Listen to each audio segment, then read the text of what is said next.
3월 23일 월요일 구원받은 사람이 선민입니다. 그런즉 우리가 무슨 말을 하리요? 의를 따르지 아니한 이방인들이 의를 얻었으니 곧 믿음에서 난 의요. 의의 법을 따라간 이스라엘은 율법에 이르지 못하였으니 어찌 그러하냐? 이는 그들이 믿음을 의지하지 않고 행위를 의지함이라. 부딪힐 돌에 부딪혔느니라. 로마서 9장 30절에서 32절 말씀. 약속의 자녀를 선택하는 하나님의 기준은 은혜입니다.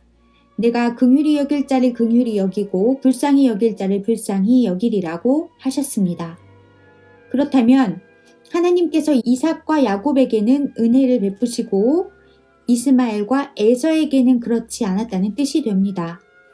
은혜는 자격이 없는 사람에게 주시는 뜻밖의 선물인데 왜 이스마엘과 에서는 그 은혜에서 제외된 것일까요?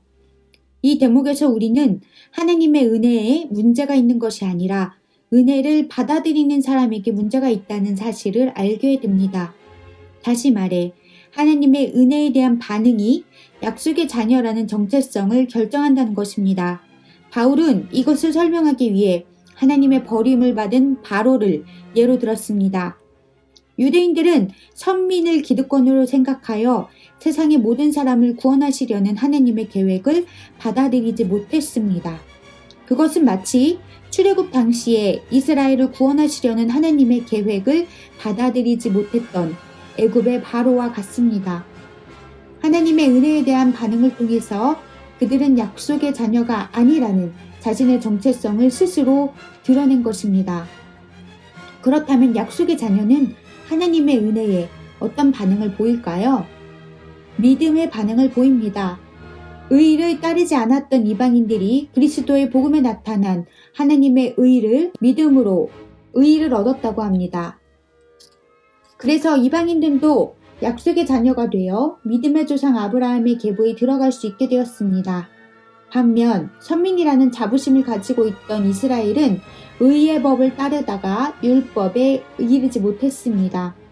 하나님의 일하심에 믿음으로 반응하는 대신 행위를 의지하는 율법주의 종교 생활에 빠져 율법의 본래 정신까지 잃어버린 것입니다.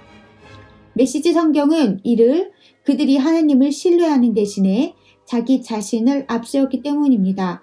그들은 자기들이 하고 있는 일에 푹 빠져 있었습니다. 라고 설명합니다. 예수 그리스도의 십자가 복음에 드러난 하나님의 의를 믿음으로 받아들이는 사람, 그래서 하나님의 은혜와 사랑에 뛰어드는 사람이 약속의 자녀입니다. 그렇게 구원받은 사람이 선민입니다. 묵상 질문. 나는 하나님의 은혜에 어떤 반응을 보이고 있습니까? 오늘의 기도. 그리스도의 십자가 복음이 걸림돌이 되지 않게 하옵소서. 나를 약속의 자녀로 만들어주는 구원의 반석이 되게 하소서.